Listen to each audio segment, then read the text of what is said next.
Welcome to Prodhub. Just yesterday, the Israeli Air Force struck Iran's most central naval weapons production facility in Yazd. This facility was described by the IDF as the place where most of the missiles and naval mines are developed by the Iranian Navy forces. This is what's left after the strike. Multiple buildings were completely leveled. Iran produces several types of naval cruise missiles. The Ra'ad, based. Every missile begins with raw materials. Aerospace-grade aluminum for the airframe, composites for the wings and fins. The missile body is machined to exacting tolerances. The Ra'ad's 7.36-meter airframe must be perfectly. Cruise missiles use a two-stage propulsion system. A solid rocket booster launches the missile from its canister. Once cleared,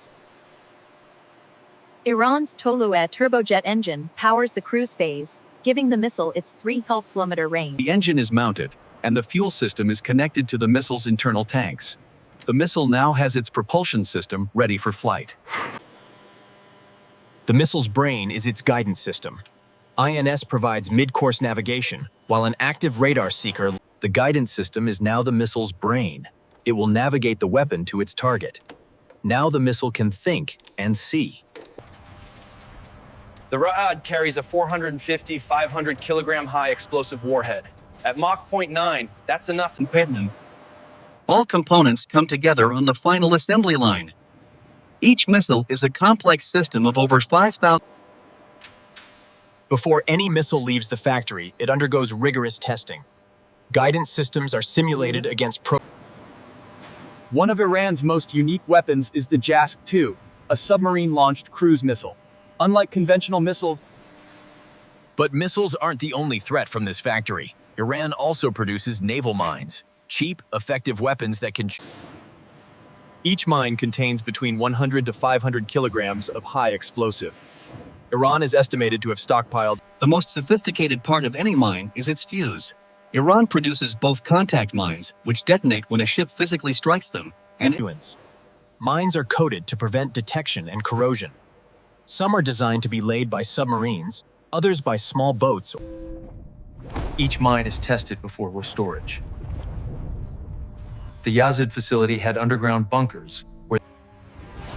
On March 27, 2026, the Israeli Air Force struck this facility.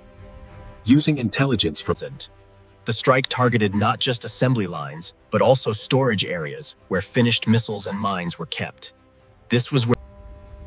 This facility was a critical node in Iran's strategy to threaten the Strait of Hormuz, the choke point through which.